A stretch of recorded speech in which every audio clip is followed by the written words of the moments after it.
unfortunately, a lot of spending nationwide in very questionable areas. A lot of the states and a lot of the municipalities and counties that are getting this money are using it to plug budgetary holes. They're using it to buy police cruisers and ambulances and new record-keeping systems for crime, inputting crime data. They found some expenditures going towards roads and bridges. So they raised some concerns about this. Also, on the state level in West Virginia, a couple news reporters from the newspapers in Morgantown and in Charleston looked at what's going on in the state of West Virginia. And maybe to no one's surprise, similar problems in terms of how some of this money is being expended. They looked specifically at one county, Boone County, which for reasons that you can get into if you really read these reports, received a lot of money in terms of, on a per capita basis. $2.9 million came to Boone County in the first tranche of money sent out. And what they found was that almost no money went to harm reduction services. In fact, they didn't find a treatment center in Boone County. They didn't find anybody having been hired to work in terms of first-party interactions in Boone County, which, by the way, was one of the counties devastated by opioids. What they found in Boone County was that the county commission paid off their jail bill because they were in arrears on a jail bill. They found that a food pantry was restocked and restaffed. They found money being spent towards the purchase of an ambulance and an arrest record system for the local law enforcement folks. And they found that guns and ammunition were purchased for the law enforcement folks. So very little, almost no money going towards treatment and interdiction, a lot of money going to Boone County to again, deal with some of the shortfalls they had in terms of their county budget. So I'm looking at this situation and I'm thinking, boy, so much good can be done with this money: prevention, medication, bricks and mortar in terms of getting treatment centers up and running, getting them staffed, getting experts in there who can deal with this problem on a person-by-person basis. But what I'm seeing is a fair amount of this money going elsewhere. So my question this morning is this calling out for some sort of oversight, maybe by the legislature, maybe by somebody other than what's happening right now? We do have that West Virginia First Foundation in place. They are staffed with experts to help with the distribution of this money. But I can tell you the reporting by these two reporters in West Virginia reveal some problems where that money's going.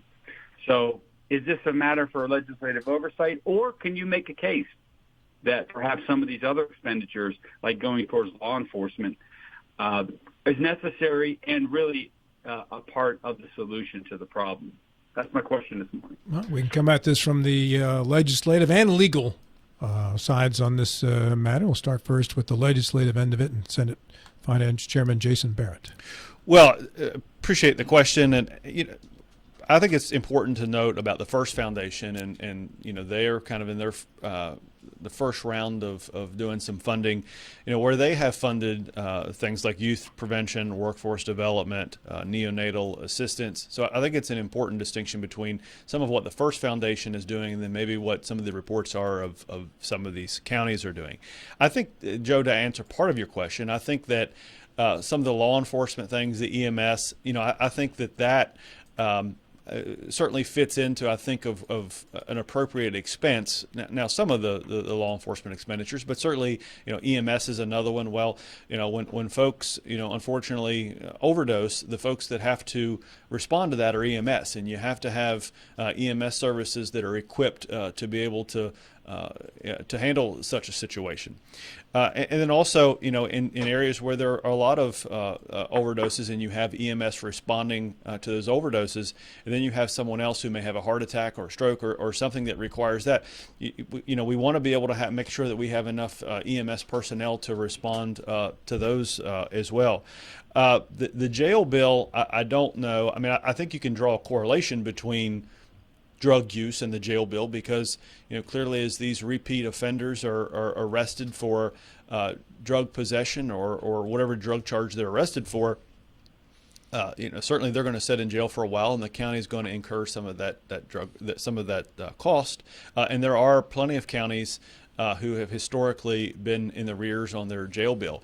I think to answer your broader question is where should the oversight come from? I think the legislature could have a role in that. I think we have a state auditor as well who is in charge of auditing and making sure that monies are spent legally, at least. And so I think one of the questions that I would have back is that, are these counties spending money in a way that's not legal for them to spend the money on? And while it may not be the best use of their money with some of these expenditures, are they violating some law? Are they violating the terms of receiving this money? Would be the question that I have. But I think your overall point is well taken, that these counties that receive these large amounts of money were for a reason, and it's because the opioid epidemic, the devastation that it had caused in these counties, and this money should be used primarily in a way that combats that moving forward. The legal end of it, Mr. Larry Schultz, first. Yes, I'm not in any way an expert on the expenditure of government funds and the legal ramifications of it. It does make me wonder, for example, is the first foundation that we were talking about funded in any way by the opioid settlement, or is it a private or otherwise state-funded thing? The second issue for me is our CPS system is, I think a lot of people would say, broken. And at least in part, that's because when there are two opiate addicts who are the parents of a house full of children, those children are likely not to get the things that they need and the treatment that they ought to get. I didn't hear any mention that any of this opioid settlement money went directly to protect those children of addicts. And they are suffering greatly even as we speak. So, yeah, I would have some questions. I'm not sure of all the legalities of how the money got from the state of West Virginia to the counties. But to the extent that the county was just given a blanket grant and there's not close analysis of what they could use that grant for, then that's going to mean that they'll use it for whatever they think and whatever they want. And that may not be, maybe there needs to be more regulation on that side of it. I want to point out, and Mike Hornby just made this point as well in our Facebook section, there is two different streams of money here. The West Virginia First Foundation money and the county's money. Each got money separately, and they're not interrelated. And what Joe's addressing, I'm presuming Joe is strictly focused on the county government money that they received, correct? Not the West Virginia First Foundation distributions. Yeah, well, the money is divvied out in this way, Rob. It's 75% goes to the West Virginia First Foundation, 25% goes directly to the counties. But both entities operate under what's called a Memorandum of Understanding, which is about a 20-page document that sets forth how the money is supposed to be spent, what are appropriate expenditures for this money. And what you see is probably 95% of that document has to do with treatment, interdiction, and things of that nature. There's probably 5 or 6 sentences in the entire document that deal with law enforcement. But what we're seeing with these studies, both nationally and in West Virginia, is that a lot of the focus is going towards law enforcement, both from the West Virginia First Foundation, but specifically from the counties that are getting that 25% of their share. And that's one of the concerns I have. Mike Carl. Well, first of all, in a private lawsuit, for damage or for injuries, the jury awards, an amount to the plaintiffs, but how the plaintiffs spend the money is, they get a check from the defendant for the judgment, and it's just legal tender, and they can do anything they want with it. So clearly, you have to, if you're going to manage something like this, you have to expressly require, as a condition of the remittance of the money, some constructive, helpful action. And if you don't and just assume that they'll do the right thing somehow, you're talking about legal tender that can be used for anything. And I think Joe's concern is that while some of those things were spelled out, I guess, Joe, the interpretation of what is appropriate is too liberal in your mind? Well, yeah. Again, these reporters in their analysis of what's going on in West Virginia so far found that 53% of all opioid settlement money is going towards law enforcement. 31% is going towards that what I call the first party interaction, the treatment centers and trying to get people well and get them off these drugs. And that's, I think, the focus here is what do we think is the best approach to this? Is it just, more policemen and more arrests and more jails, or is it interdiction and trying to get people off these drugs? Bill Stubblefield, former Berkeley County Commission president. Yeah, paint me as confused, because I am confused right now. Every time we've had a large block of money, we found abuse related to it. The tobacco settlement a few years or so ago, an emergency such as FEMA Katrina hit in New Orleans, FEMA came involved. A lot of abuse. In this case, we heard a lot of verbiage up front that we're going to avoid this abuse by having the money channeled through West Virginia First. They've spent a tremendous amount of time putting a structure, an organizational structure in place that was going to address the best dispersal of the money, the oversight. They were going to do both at the same time. Part of the West Virginia First, in fact, a lot of the West Virginia First money is going to the counties. I had jumped under the assumption until Joe just mentioned that all the money was going to be channeled through West Virginia First, where they do have an organizational structure for oversight and dispersal. I'd be curious, Joe, these numbers that you've quoted, the 53% for law enforcement, that is money that's independent of West Virginia First, I assume. So what we're talking about, I think, is, again, remember I painted myself as confused to start this, that the numbers that Joe's given us is only the 25% that has gone directly to the counties. But that portion is going to West Virginia First. There is not quite as dim a picture or dire picture as what has been painted right now. Joe, I'm asking for clarification.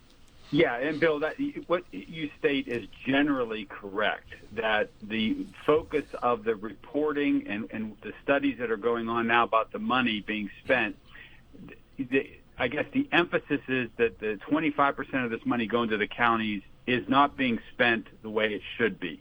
And that's not all the money, but a good bit of it is going towards the counties trying to plug budgetary holes rather than trying to establish a treatment center in their county to help these people.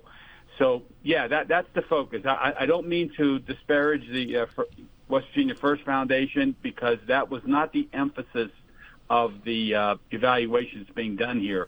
But I can tell you on a national level, and states have set up things similar to the West Virginia First Foundation, there still is an overall concern that not enough money is being directed towards getting people well. It's being geared more towards getting people arrested. Yeah, let me throw a stone, if I can, at West Virginia First. For the first several months of its existence, we heard a lot from West Virginia First. Recently, though, it's been a black hole. I've not heard anything of what's going on in West Virginia First.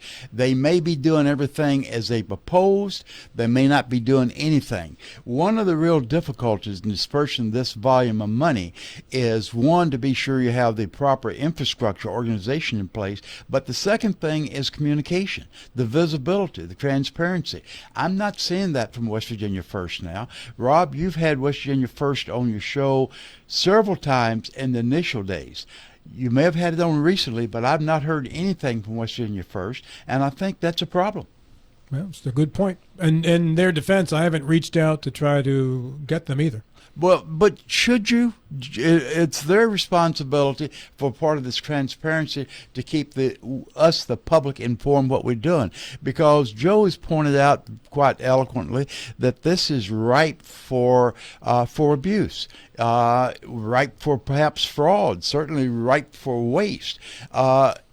And West Virginia First made a very concerted, I think a very genuine effort to try to avoid as many of these pitfalls as possible. And they did this by, they were criticized for being very slow in getting everything up and running.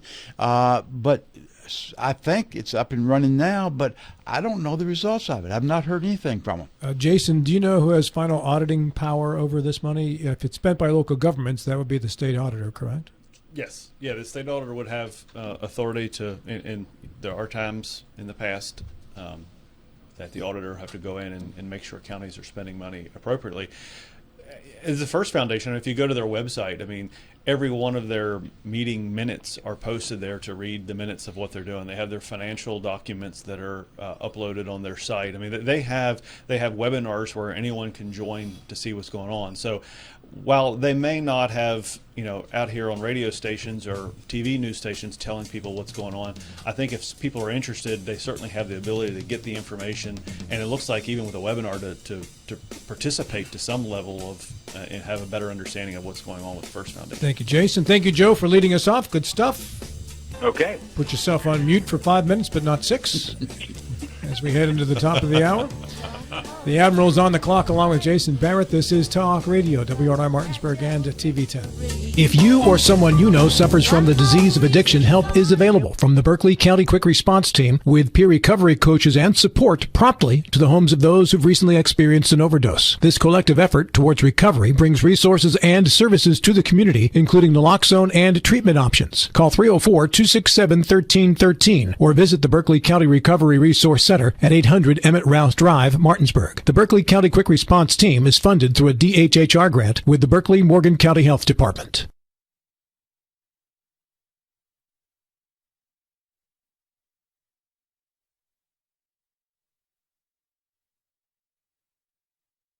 When you're looking for the perfect gift, look no further than L.A. Roberts Jewelers at 146 North Queen Street in downtown Martinsburg. Choose from a huge selection of unique items, from the finest diamonds that make your eyes sparkle to exquisite timepieces, figurines, and collectibles. Buying from L.A. Roberts Jewelers means that you've made the decision to do business with people who've excelled in the industry for more than 100 years. They'll be here tomorrow when you need them, and if you need your jewelry or your watch repaired, they'll do that too. L.A. Roberts in downtown Martinsburg. Old World Jewelers for a new age.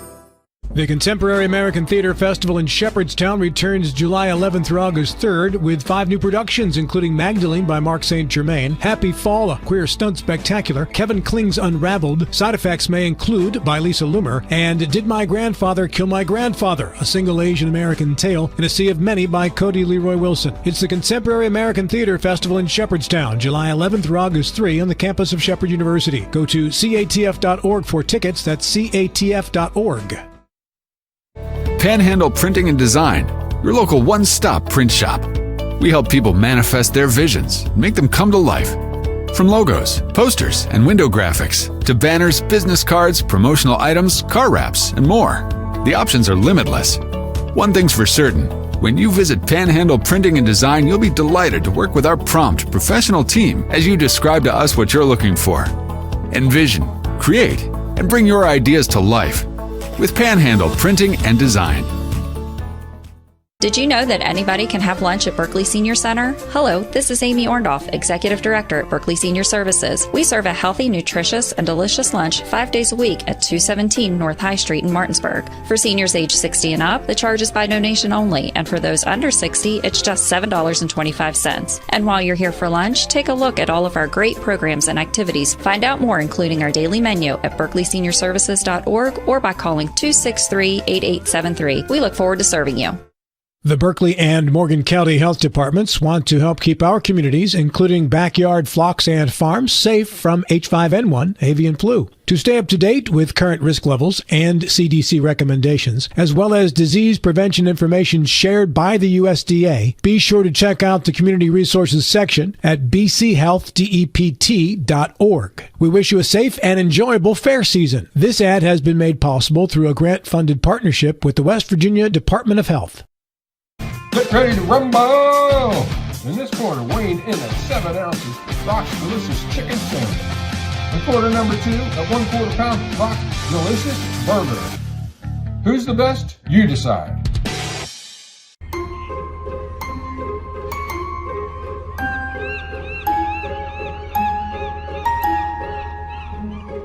We brought the beach to you.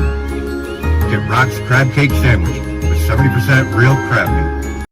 Floor Pools, your swimming pool and hot tub builder, retailer, and service provider, serving homeowners in Pennsylvania, Maryland, West Virginia, and Virginia. Floor Pools takes pride in providing quality construction, reliable service, and exceptional customer service. Experience the ultimate relaxation and the serenity of soaking in your own hot tub. Your new backyard lifestyle awaits. Start your journey today at Floor Pools in Martinsburg, Hagerstown, and Chambersburg. Floorpools.com. That's FLOHR Pools.com. Floor Pools, your swimming pool and hot tub builder, retailer, and service provider, serving homeowners in Pennsylvania, Maryland, West Virginia, and Virginia. Floor Pools takes pride in providing quality construction, reliable service, and exceptional customer service. Experience the ultimate relaxation and the serenity of soaking in your own hot tub. Your new backyard lifestyle awaits. Start your journey today at Floor Pools in Martinsburg, Hagerstown, and Chambersburg. Floorpools.com. That's FLOHR Pools.com. Mother Shuckers. Fresh Florida stone crab straight from the boat to your throat. Blue crabs, king, snow, Dutchness, all available year-round. Try and find that anywhere else around here. Homemade soup specials every day. Mother Shuckers is located at 1014 Winchester Avenue in Martinsburg. Mother Shuckers, we have an opinion. If you don't like it, shuck it up, Buttercup. Come on over to Mother Shuckers.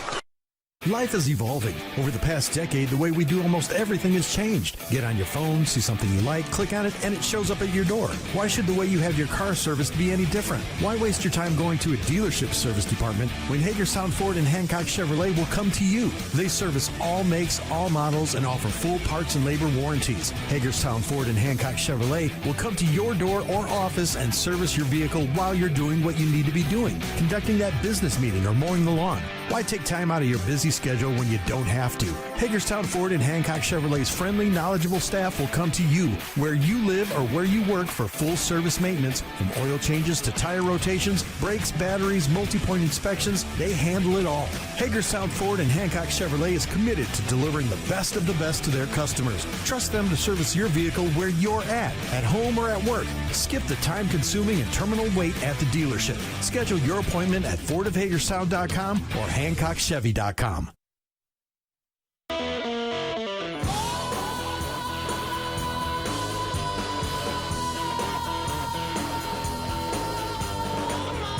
We are produced by Nick Verzolini. Kept the sports mix between noon and 1. Nick Verzolini, Dylan Bishop. Next week, Mike Hornby is in for me in the 8 o'clock show part. Colin McLaughlin will be in at the 6 o'clock part. And we are sponsored in part this morning by Hagerstown Ford and Hancock Chevrolet. Get your next vehicle from their website. They deliver it to you. You don't like it, they take it back. And now they bring the service to you as well at Hagerstown Ford and Hancock Chevrolet. Also by the Mansion Ferretti Law Offices in Martinsburg and today Pocahontas County. Joe, go. Rob, we are located at 201 East John Street in Dallas, and we have attorneys there answering questions about insurance claims and personal injury. If you have those kind of things on your mind, you can give us a call at 304-264-8505 or visit us on the web at wvjusticelawyers.com. Thank you, Joe. Well done. It's like you've done that before. 30 years in radio, Rob. Our co-hosts include Mr. Ferretti via telephone. Also in studio, Jason Barrett in the Mike Height chair, which was the Jason Barrett chair before Mike Height had that chair, by the way.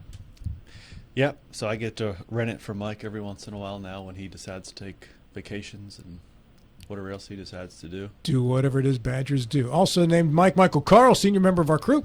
Great to be here. Thank you. Attorney at law Lauren Schultz. Great to be here. And with issue number 2, the Admiral Bill Stubblefield. Yeah, so the Badger doesn't feel he's being left out. Mike, we were doing a lot of Badger punching during off break, so we have not forgotten about you. So. He was taking some shots. Not that we were talking behind your back or anything. Rob, on July the 4th, the big, beautiful bill was signed into law. It is now a race to try to paint the image of the trackness or the disapproval of the big, beautiful bill. Vice President Vance was in Canton, Ohio recently, and he's saying that this will turbocharge the economy. It'll eliminate taxes on tips and overtime, retain taxes for the first Trump administration. It will increase funding for the military and border enforcement. Contrary to that, though, the Democrats have come out and saying it's going to be a 10% tax on those of the lowest income. The lowest income actually will see their taxes going up by about $1,600 a year due to loss of benefits, whereas those in the upper income will increase their taxes increase their gains about $12,000 a year. It'll increase the national debt by, again, from the Democrats' perspective, $3.4 trillion. 17 million will lose their health care coverage. Rural hospitals at risk. We've heard these numbers before. It appears up front that the Democrats' message has been getting out stronger and is resonating more so than Republicans. At this point in time, the support is underwater for the big, beautiful bill. Why is that important? We're talking about the 2026 midterm elections. This is going to be the major talking point at the upcoming elections. Right now, 54% of the independents oppose the big, beautiful bill. Obviously, the Republicans, 94% oppose, whereas Republicans 88% support. So it's down party lines, but again, it's going to be like so many things, come down to the independents. The Republicans, one of the leading Republicans says, Max Miller of Ohio says, Republicans need to do a better job of promoting the bill. Right now, the Democrats started out strong at the gate, and the Republicans were playing catch-up. There's going to be a lot of catch-up now. The points that I just mentioned will probably be part of the argument, but my question to my colleagues is, will there be other points emerging during the next year and a half that will sway the public? Or will these current arguments we hear so much heard about, will that be enough to carry the Republicans to majority in both the House and the Senate? And it will become the number one issue in the 2026 election? All right, Mr. Ferretti, let's go to you on the phone first. Well, I find, Bill, the case of Shelley Moore Capito to be most fascinating around this issue. She is now running ads on television touting her support of this budget bill, and she has to know the effects that are going to occur in West Virginia regarding Medicaid funding and the effects that are going to occur in terms of people losing health care coverage, West Virginia losing nursing homes, West Virginia losing rural hospitals. That is coming. But, the fascinating part of all that is the bill was passed under the guise of waste, fraud, and abuse. We needed to deal with that. And it became such an important issue to deal with waste, fraud, and abuse that they waited. We're going to wait 2 years before the bill goes into effect. That's how important that issue was for our people in Congress. So, but I find, her running for office on this bill, it's just going to be fascinating to see how it plays out in West Virginia. But overall, my expectation is that the economy will do well. Corporations, with their accelerated depreciation and all the tax breaks they're getting, will continue to do well. It's a strong economy, no doubt about it. But I think the effects to the folks in the rank and file, the people who depend on Medicaid for their health care. I think those effects are going to be felt. Unfortunately, it's a couple years off, but that's when it's going to be felt after the midterms. That's when everything's going to into effect. But it's going to be a detrimental effect to many people in West Virginia, unfortunately. Michael Carl. Well, first of all, there's some minor misstatements that we just heard. And I think the single most important part of the whole bill was to make permanent, to extend and make permanent the tax rates for at virtually all levels, of income, and that happened in 2017 under Trump, and it actually increased the revenue of the government ultimately because it stimulated the economy, and that's the single most important thing, and that's just made permanent. So there's not a and I don't think all the elements of the bill, had their effectiveness deferred. Just certain expenditure things, and that was in there. But what isn't waiting is the fact that the tax rates will stay the same. Mr. Schultz. Yes. The first thing is that the real pain for average Americans, as Joe said, is delayed until January of 2027. Because the real pain for average Americans isn't going to come because of some minor change in the tax rates for billionaires or a continuation of the existing lower tax rates for billionaires. The real pain is going to come when local nursing homes and rural hospitals begin to feel the pain of these Medicaid cuts. I'll say this again. 75% of all the nursing home beds in this state are paid for by Medicaid. 75% of the beds. And of course, if you say to yourself, well, I'm not on Medicaid, I'm not going to be on Medicaid, what difference does that make to me? And then the nursing home goes broke, and you have to take your mom, who is private paying, back home because there's nowhere to put her. That is going to be a very painful thing. If the nursing home, if nursing homes, rural nursing homes are especially at risk, even more than rural hospitals, if they begin to go broke in 27 after the election, then that's when the pain is going to hit.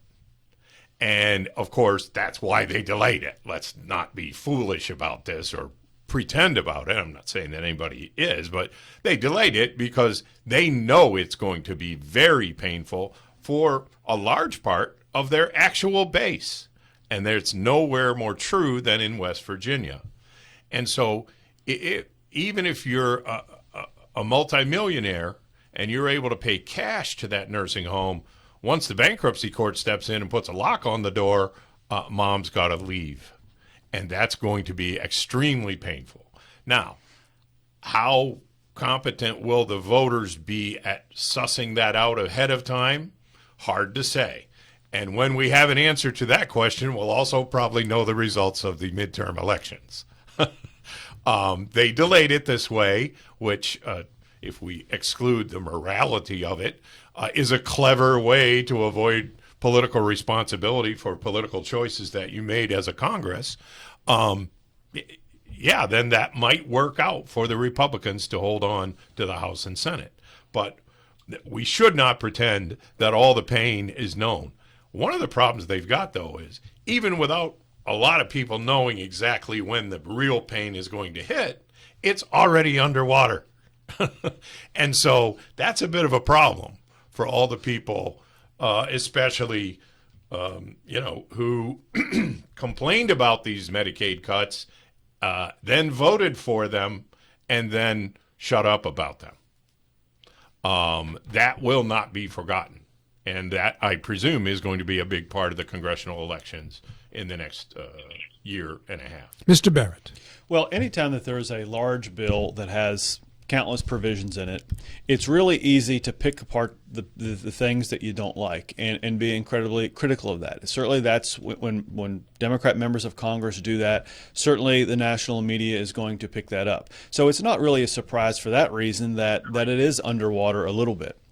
However, I think moving forward as we get closer to the midterm elections, the Democrats are going to have an alternative. When Obamacare passed a number of years ago, it really wasn't all that popular across the country. And in the next election, the Republicans at that time had no real alternative to health care in the country. And Obama got reelected. I don't see where the Democrats have brought anything that really is going to inspire people to vote for them. I mean, you look at the awful performance that they had in 2024. Typically, when you have the White House is controlled by the same party as both houses of Congress, the opposite party does really well in the next off-year election. At this point in the game, I don't think that's a real possibility. I think it's going to be another tough year for Democrats in 26. I do want to address the nursing home comment, though. I have had my grandmother is in a nursing home here in Berkeley County, and I've met with the nursing home association here, had calls with them a number of times here over the past several months, not as it relates to my grandmother being there, but just in general as a state senator. And there was some concerns as the bill passed the U.S. House that there were Medicaid cuts to nursing homes in that bill. And I did a CBS Nightly News interview as it relates to that, and they delayed airing it and actually changed the story a little bit because of those provisions that the Medicaid cuts to nursing homes were removed from the Senate bill. So as far as the Nursing Homes Association and the nursing homes around, they believe that the Medicaid funding is intact for nursing homes moving forward. This comes back to you, Bill. Yeah, Jason makes a good point. There's going to be other issues for determining 2026 than just this bill. But my question was framed with just the big, beautiful bill and what impact that's going to have on the election. And I think there's going to be a real horse race between the two parties trying to frame the impact of the bill, and we'll see which comes out ahead. There's going to be a lot of dollars spent trying to frame the bill. All right, with issue number 3, Mr. Barrett. As we all know, in West Virginia, this past session passed a bill essentially having a statewide ban on food dyes. 30 other states have introduced similar legislation across this country. And it's gotten a lot of national attention, and it's gotten the attention of members of Congress. It's certainly gotten the attention of big food companies, big drink companies. We have seen so many food companies, to their credit, and soda companies and drink companies have come out and said, we're going to stop putting dyes in all of our products, which is what those of us in West Virginia who advocated this bill said was going to happen. There's a bill in Congress being drafted that would essentially create preemption, where it would further restrict the state's ability to regulate chemicals in food. And that seems to be a very anti-Republican principle to me. And so in a Republican Congress, my question would be, in a Republican Congress, is this overreach from the federal government? And is this a Republican principle? And should states continue to do everything they can to make food more healthy in this country when sometimes the federal government won't step up and do it? All right, let's begin first with Michael Carl. And I began with you because you were the only one making eye contact with me at this point. Everybody else had their heads down or Joe's on the phone. Well, I have to respect and appreciate everything we just heard in the introduction of this issue. But, you know, I don't know that inherently a dye added to food is a bad thing. I mean, it's only, you know, the only economic incentive to add it is to make the food more appealing, and but both in terms of, you know, its actual, you know, the way people react to consuming it, or how it's described in the first place in the advertising. So I have to acknowledge that I've never, you know, I haven't studied the issue much at all, but just inherently in terms of product safety, anytime you just suggest that you do something there's got to be a problem, you need to know whether there will be a problem, but you just can't inherently say it's absolutely a problem. Mr. Stubblefield. Yeah, I think Jason's question is more about overreach, and I find overreach to be an interesting phenomena. Back in the 70s and 80s, the Warren Supreme Court was continually being charged as overreaching. Now we're seeing the Roberts Court is being charged as overreaching. The state government frequently accuses the federal government of overreaching. The local government accuses the state government of overreaching. So overreaching is in the eyes of the beholder. And I really don't know, Jason, how we're viewing this particular one with the chemicals of food coloring. I see where you can view it as overreach. I can see the other perspective is it's the role of the federal government to put some restrictions on it. So I think it's strictly in the eyes of the beholder. Mr. Schultz. Yeah, my impression is that the Republican Party is only sometimes opposed to overreach. There are women in this country in the last 12 months who have died in the parking lots and emergency rooms of hospitals because they could not get birth care. They were having a miscarriage and no doctor would perform the procedure to save their life.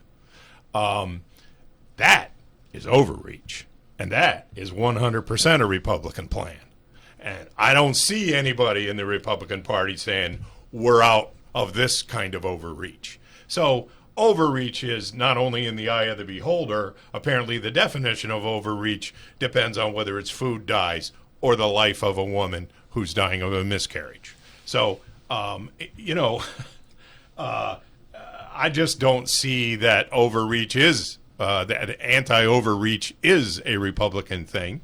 On the other hand, to the extent that it is, it doesn't surprise me that they would walk away from it as soon as they had an opportunity to seize more power.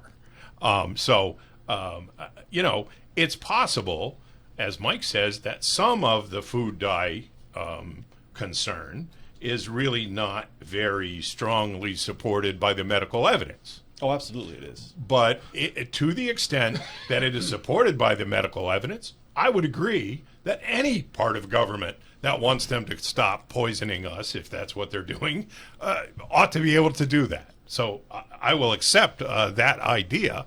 I've not seen the studies. I'm not a medical expert, so I can't say for sure which of these dyes, and is the bill passed by the West Virginia legislature sufficiently narrowly tailored to keep the bad dyes out while allowing the dyes that are not harmful to get in. That could be a reason for the feds to say, wait a minute, pretty soon it's going to be that, everyone's going to have to eat green ketchup or whatever. We could go too far. And sometimes states, more even than the federal government, will ignore the actual science. So, that's an issue that certainly bears close scrutiny. I certainly agree with Mr. Barrett on that. Mr. Ferretti. Well, I think what we're running into here is West Virginia taking the lead nationally in terms of banning certain food dyes, and I applaud them for that. But what we're running into is a problem of enforcement because the major food manufacturers are now beating on the doors of Congress and saying, look, we can't operate in the country with a patchwork of state laws where certain dyes are banned in some states and certain dyes are not banned in other states. There's no way we can manufacture Fruit Loops to serve the country if it can't be served in only certain states. It's going to become a logistics and supply chain problem for the manufacturers. And I think that has some persuasion. So if West Virginia has done anything here, besides what's good for the people of West Virginia, is perhaps they've spurred on government action at the national level. And with the involvement of the FDA, perhaps those who still remain working there, perhaps they can get involved and we can have a national approach to some of these food dyes and carcinogens that are in our food. But I just think that it's going to be pretty persuasive for these manufacturers to say that you can't have certain states enforcing laws like this and other states not. It's just going to become a problem for them in the manufacturing process. And finally, I would add this in terms of what's anti-Republican or not in Jason's question. I chuckled a little bit because I seem to recall when Michelle Obama was trying to fix the food lunch issue and additives in foods and had that whole program going on. I recall her being ridiculed nightly on Fox News and elsewhere about the nanny state and about the efforts to fix the problems with our food and the federal government trying to take the lead on that. But here we are now. The Republicans have picked up that mantle, and frankly, I just simply would ask, where have you been? Jason, comes back to you. Well, or should I call you Michelle? Don't you ever do that.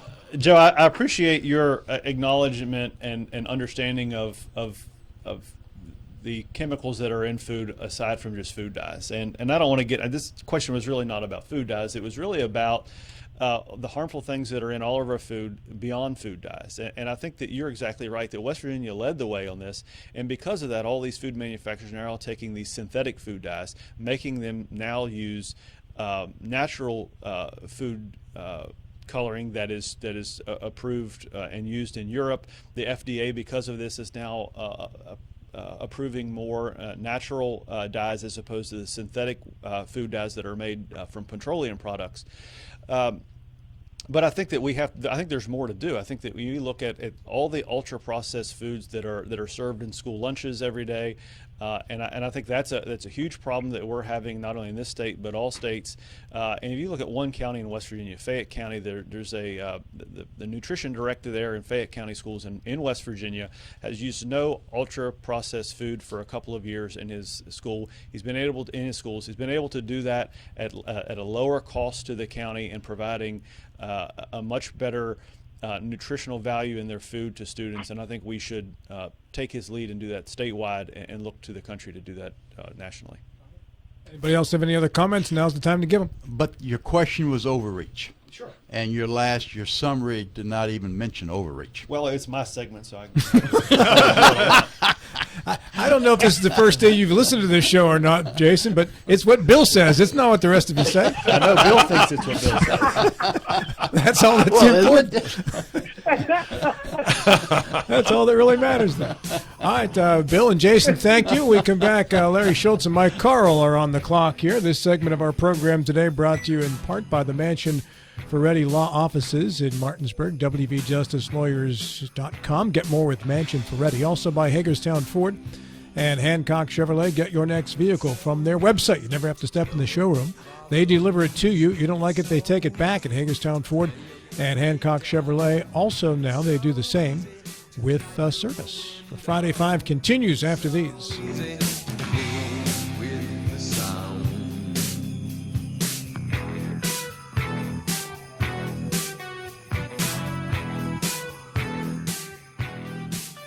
After a car accident, call the local law firm that can give you the help you need right now. Get more with Mansion Ferretti, the one with 115 years of combined experience fighting for West Virginia accident victims. Get more with Mansion Ferretti, the one that takes on the big insurance companies. Get more with Mansion Ferretti. We're Mansion Ferretti. After a car accident, we'll fight for every dollar you deserve. And if there's no recovery, there's no fee. So call right now. Get more with Mansion Ferretti. 304-264-8505.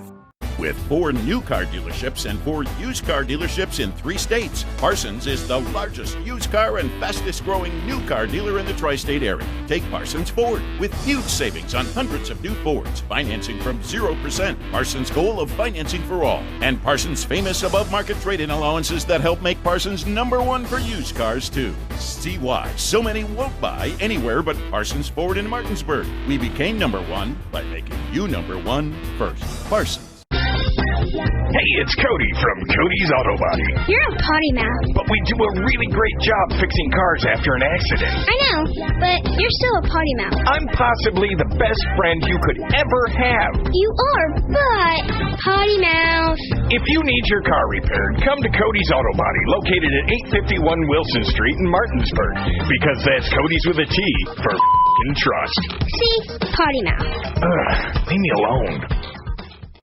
You have choices when it comes to appliance repair, but before you call a large corporate chain, consider what BW Appliance brings to the table. BW Appliance Repair offers fast in-home appliance repair services to the eastern panhandle of West Virginia, including Jefferson County and Berkeley County. We strive for professionalism, dedication, and honesty. Call us today at 304-279-8858 to schedule immediate service. You can also visit us online at bwappliance.repair. The future doesn't wait. Why should you? Blue Ridge Community and Technical College offers over 60 degree and certificate programs in education, IT, culinary arts, engineering, and so much more. Small class sizes, flexible schedules with evening and online classes, affordable tuition, plus financial aid is available to those who qualify. Now you can go to college. Visit us online at blueridgectc.edu. That's blueridgectc.edu. Stop waiting and enroll today. Friends of Recovery is a local nonprofit that provides assistance to individuals in our community who are in the process of reestablishing their lives after active addiction or incarceration. Thanks to the generosity and support of so many in our community, the Friends of Recovery Committee has seen great success in benefiting the participants of the Berkeley County Community Corrections and Recovery Service programs. They are excited to announce that their third annual fundraiser event is coming up on Saturday, October the 11th at 5:30 p.m. at the Holiday Inn Martinsburg. Please join them for an evening of inspiring testimonies, dinner, and silent and live auction items. For more information, you can send an email to friendsofrecovery2023@gmail.com. Once again, that's friendsofrecovery2023@gmail.com. Also, you can find them on Facebook at Friends of Recovery Berkeley County WV.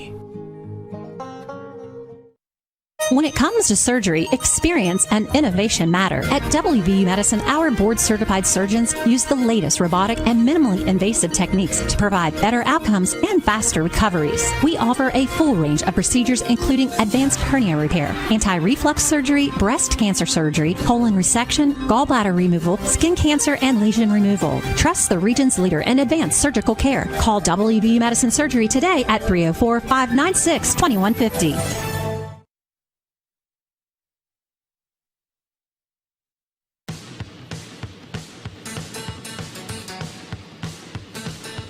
We are produced by Nick Verzolini and brought to you in part by WVU Medicine, Berkeley Medical Center, Jefferson Medical Center, also by Larry DeMarco and Company at Century 21 Modern Realty Results. In studio with the Friday Five via telephone, Joseph Joey Torts Ferretti. Welcome back, Joe. Thank you. Glad to be back. You're welcome. The Admiral, Bill Stubblefield. Thank you, Rob. Good to be here. Senior member of our crew, Michael Carl. Thank you so much. He is the Senate Finance Chairman, Mr. Jason Barrett. Glad to be back, even though I just got yelled at by the Friday panel hall monitor for breaking the rules. I did it on air. That's true. He had to go to the bathroom during the break, so you escaped any hell then. Also, Attorney at Law Lawrence Schultz, who leads off issue number 4. Yes. I'm sure to everyone's great surprise, my question is about Jeffrey Epstein. What do you believe will ultimately come of the subpoenas issued by a House subcommittee with bipartisan support for the Epstein files? Mike Johnson made a big show of closing everything down and leaving town until September, but apparently the subcommittees are still meeting, and this subcommittee with bipartisan support agreed to issue a subpoena on it, and I think the Senate has taken some actions, similar actions, also with bipartisan support, to move this forward, even in Mr. Johnson's quickly declared holiday. What do you think will ultimately come of that? And can you explain why Mr. Trump is so apparently opposed to these actions? Have they granted immunity to Maxwell yet? Well, that's an interesting misunderstanding. They granted her immunity for what she said, causing her to be charged with new crimes, is my understanding. They haven't granted her clemency or a pardon or anything like that, and those two things get a little confused. But what I understand is they said, look, nobody's going to put you in jail for what you say. Unfortunately, that may also mean that if she perjures herself, she won't be available to be put in jail. And that makes her her testimony a little questionable, given that, let's face it, she was actually charged with perjury at one time. That was dismissed in the sweetheart deal that they made in federal court down in Florida. Joe, let's start with you via telephone. Well, as a tactical matter, the bipartisan vote out of the Oversight Subcommittee to issue this subpoena for the Epstein files, I'm just wondering who's going to contest that subpoena. I mean, who's going to want to take up the mantle that these files should not be disclosed? Because clearly the public wants them disclosed. Clearly there's a bipartisan effort to get them disclosed. So it's going to be difficult to contest the subpoena. So as a tactical matter, I find it really interesting that they were able to get that out of that subcommittee, and it'll be interesting to see what happens going forward. But,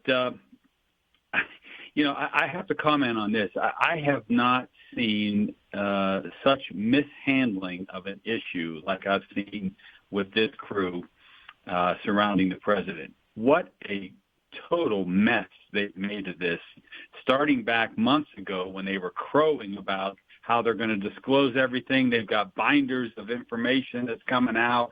Stuff is on Pam Bondi's desk and all this. It has been completely screwed up from the beginning, and I don't know how they get out of this hole right now. It is a problem of their own making in many respects. I know the politics will enter into it, and everybody's going to blame the Democrats for driving this train, but I think it's very clear out there that there is bipartisan support to get this information disclosed, and I don't know how Trump and his crew gets out of doing that, and I think it's going to start with this subpoena. Jason Barrett.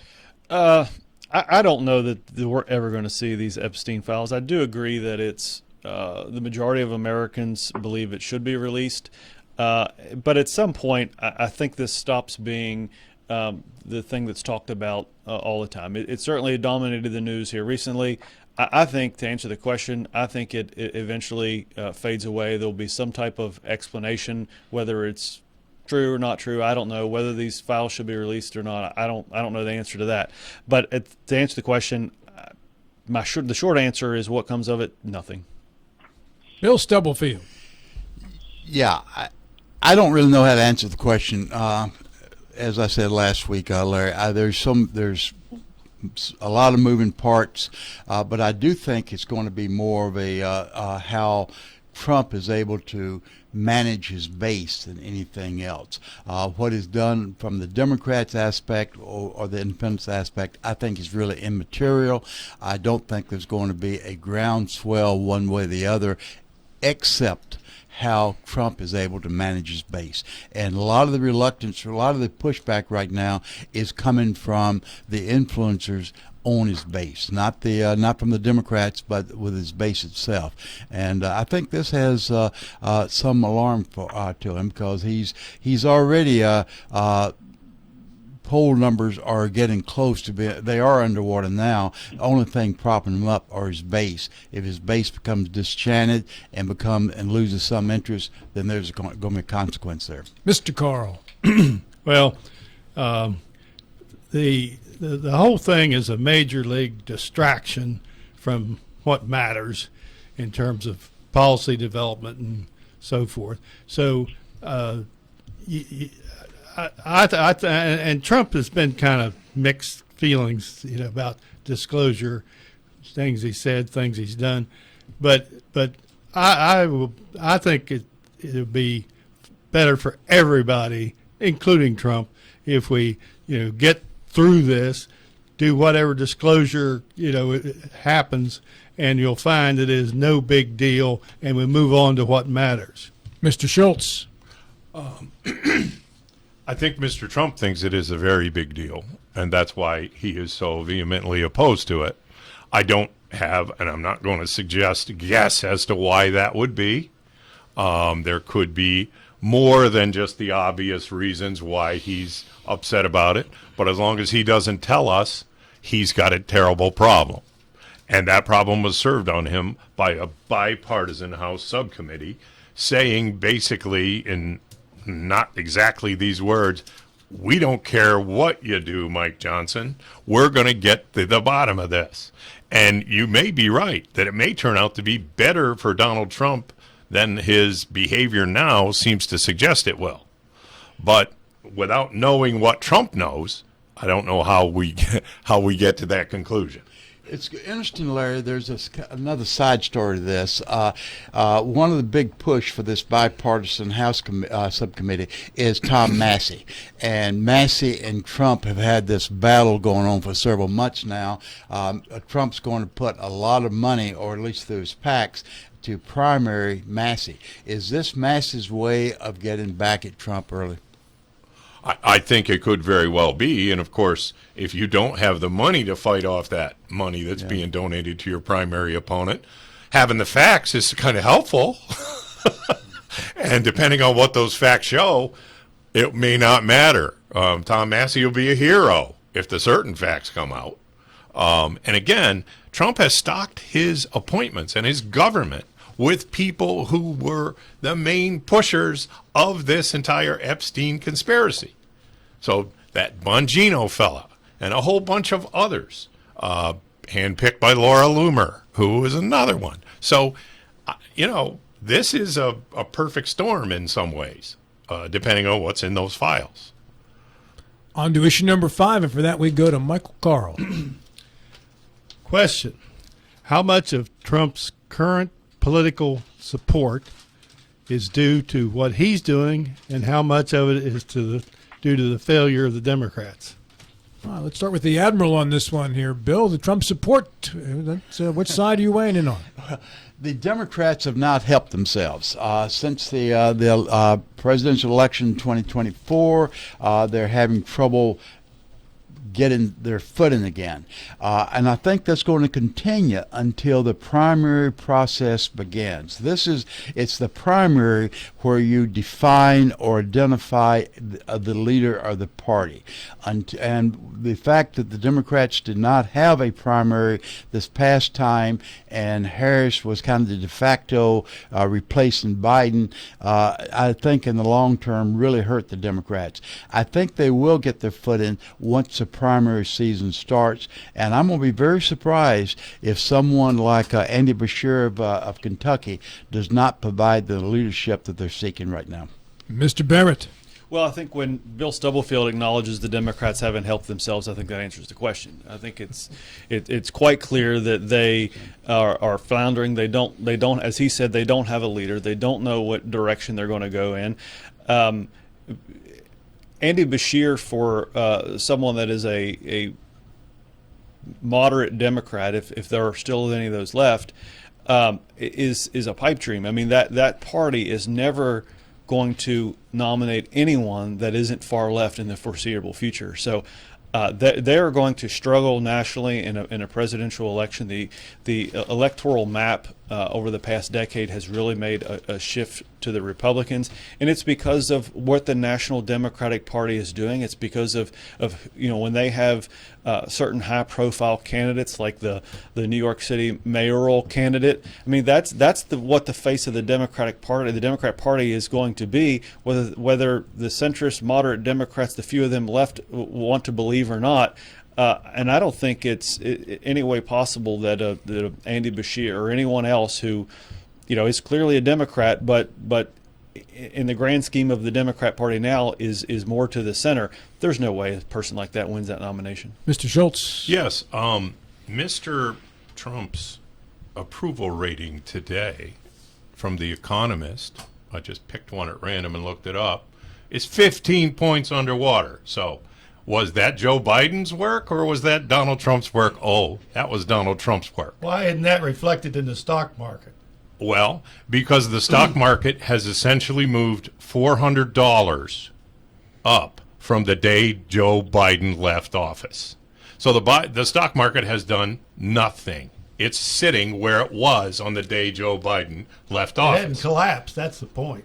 Well, it hadn't collapsed yet. If Trump's this bad, it would collapse. Well, understand, the really bad stuff is yet to come. Just like those Medicaid cuts, the really bad stuff is going to come with the tariffs. And Taco, our President Taco, has managed to walk away from the tariffs several times. Now they're supposed to hit today. Now, I understand that all of a sudden they're not going to take effect until August 7th or August 8th or something. And so who knows? Uncertainty is not contempt. Contempt will come when he actually does the things he says he's going to do, like the big, beautiful bill and like these tariffs. And then the real pain will come then. He can't keep putting the tariffs off until January of 27 like everyone hopes he will. Sooner or later, and we just saw this the other day, Walmart has announced, because of these tariffs, we're got to raise some prices, and we're going to be raising them. And a bunch of other companies whose names, including Procter & Gamble, by the way, it was one of the ones I saw, are going to be raising their prices because of the tariffs. We're going to see what his approval rating does when some of this pain starts to hit. Joe Ferretti. Well, Mike, to answer your question, I think Trump's support is as it always has been. It's 47, 46, 48%. It's his base and true blue Republicans, and it's nobody else. And he doesn't govern in a way to get converts. He's not going to get Democrats to come over and support him. But the Democrats either support their candidate or they stay home. And right now things are in disarray for the Democrats. I concede that. They're not performing very well. But there's a couple things that I think are going to develop here in the upcoming midterms. Look, there's 535 seats in Congress. There's only, due to gerrymandering, which is getting worse, by the way, there's only about 38 seats that are really going to be contested nationwide. That's what we're down to in terms of where Congress is going to be going in another 2 years. And I can tell you what I'm seeing is that very quietly but effectively, the Democrats are recruiting good candidates to run in those 38 seats that will be contested. So I don't think it's time, as Fox News often wants to do, to read a obituary for the Democratic Party. I think they'll eventually bounce back, and I think you're going to see them being very competitive coming up in 2026. But they've got a long ways to go. I'll concede that point, and hopefully they'll find some leaders and they'll get the party turned around. The presidential election is a long way away, and we can worry about that later. But right now, I think the Democrats are going to be prepared for those few seats that are in play in 2026. Yeah, in the next year, 2026, North Carolina has changed dramatically as far as projection when Roy Cooper decided he was going to run. That now has the Republicans on the defensive. Can they find someone that would counter Cooper? Maybe, maybe not. Same thing with the governor in Virginia. Steinberger is getting a lot of steam, up by 20 points over the Republican opponent. So it's a lot's going to come into play in the next few months. Mike, comes back to you for the final point. Well, the fact that Trump, is not perfect, certainly. Even I would acknowledge that, readily acknowledge that, in fact. But he will have to really do a bad job to enable the Democrats to move ahead. All right, so we've cycled through the group here. So this is the time when I get to go through all of your issues and then pick a bonus issue. By the way, of everything that's been submitted. So everybody submits 3 topics. We get 15 topics a week here, and we have time for we're on a little extra timer. So here's what I'm going to do. I've gone through everybody's stuff, and here's the one that I find the most interesting of the remaining things. This was Bill's number 1 he decided to not use. Brazilian tariffs are for political purposes, not economic. Is this an appropriate use of tariffs? Bill, take a minute and further explain what you're talking about there with the Brazilian tariffs. Yeah. with exception of Brazil, all the tariffs are economic based. Brazil is, Trump is angry at the fact that his buddy, the previous president of Brazil, Pisano, was defeated in the election. Pisano is now being charged with by the Supreme Court of crimes against humanity. Pisano's son is a friend of Trump. So Pisano's son has gotten Trump to take up the banner. And so Trump is saying we're going to propose something like 50% tariff on all Brazilian goods. Of that, the biggest import are coffee, and we get the bulk of our coffee from Brazil. That's going to have the downfall there. But this is the one tariff that is not economic based. It is political based, trying to do a favor to a colleague whose father was a previous president and now under indictment in Brazil Supreme Court. All right. So what's your question there? Is this appropriate? Is this an appropriate use of tariffs? Mr. Barrett. Well, as someone who drinks tea and not coffee, doesn't apply to me as much as maybe some of you others. Very refined of you. Well, I like to think so.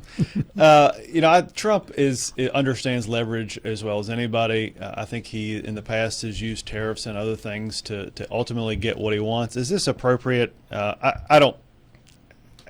I understand the reports of why he's doing this. Whether that's the entire story, I can't answer that. And I would just question is, has a president in the past used some type of leverage similar to this over another country because of some kind of personal relationship? I would say that that's probably happened. From a strictly philosophical standpoint, is this ideal? And is this the way that tariffs should be used? Probably not, given if all these facts are in fact true. Now, certainly, everyone would concede that the idea of tariffs and what would happen to that is typically, an increase in inflation. There's been a small uptick in inflation now. We'll see if that really has a big impact. To answer the question, because I want to follow Bill's rules, is that I don't know that it's appropriate, but I don't know that we're getting the full story as to why Trump wants to have such a high tariff on Brazil. 30 seconds, Michael Carl. I don't think it matters because it's coming and going. Absolutely, the ambiguity of the significance, and it's almost certainly going to change before it becomes permanent. 30 seconds, Larry Show. Yeah, approximately 66% of all Americans drink coffee on a daily basis. So in the light of everything else, where the price of a pound of hamburger is now running close to the daily federal minimum wage. In the light of that, that's going to be an especially painful reminder for those who are saying, 2 pounds of coffee is costing me $28 now. What are we going to do? And, it's not like we can just flip it over and start growing it in Florida. That ain't going to happen. So the one thing I would want if I was president is not to raise the price of coffee. Joe Ferretti. Well, it's not legal what he's doing in Brazil, and it's not legal what he's doing overall with these tariffs. That's why he's in court right now, and that's why his attorneys are not able to state the case that the declaration of an economic emergency, which is the underpinning for all these tariffs, is ridiculous. We didn't have an economic emergency. He doesn't have this authority, and I'm hoping he gets shot down in the courts. All right. Bill comes back to you for the final minute. Very quick follow-up on that. There's been a backlash. A lot of Brazilian Congress who had in the past supported the previous president, after this threat of a tariff by Trump, now they've turned around and they're supporting the current president. So there is backlash. We've also found backlash in Canada, Australia, and to vote in left or center parties based upon the threat of tariffs. So much backlash out there, we're going to need a chiropractor, Bill, every block. All right, get your final thoughts together here. We got out of the break 8 seconds apiece to get those final thoughts in when we return. This segment of our program today, including final thoughts, brought to you by Larry DeMarco and Company at Century 21 Modern Realty Results, also by WVU Medicine, Berkeley Medical Center, Jefferson Medical Center. Join me as we ride on out. Until You like horses, don't you, Bud?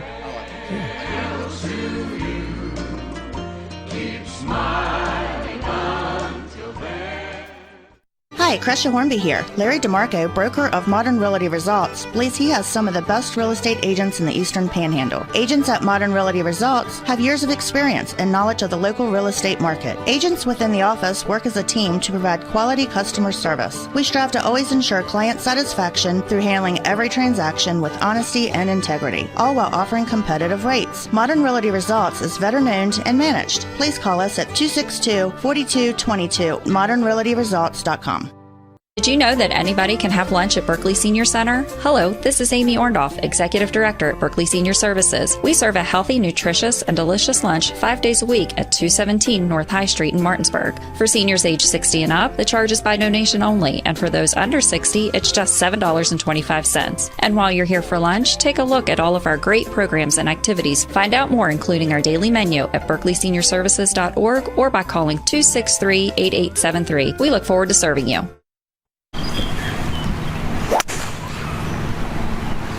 If you're going to hit like trash all day, tell you what, I got a real chance here. Oh, hey, speaking of, I was coming down the road the other day back from McIntosh Valley, and I saw a billboard with these crazy deals that Panhandle Dumpsters have. Drew, hey, come on. Oh, and did you know that if you sign up, you get your first month free? Dude. Sorry, man. But I just wish somebody would have told me about these crazy deals that Panhandle Dumpsters has. Drew, how many times have I told you to sign up for Panhandle Dumpsters? They give away discounts for first responders, veterans, and seniors. If you pay for a whole year, you get the 13th month free. Now shut up and watch me hit this drive.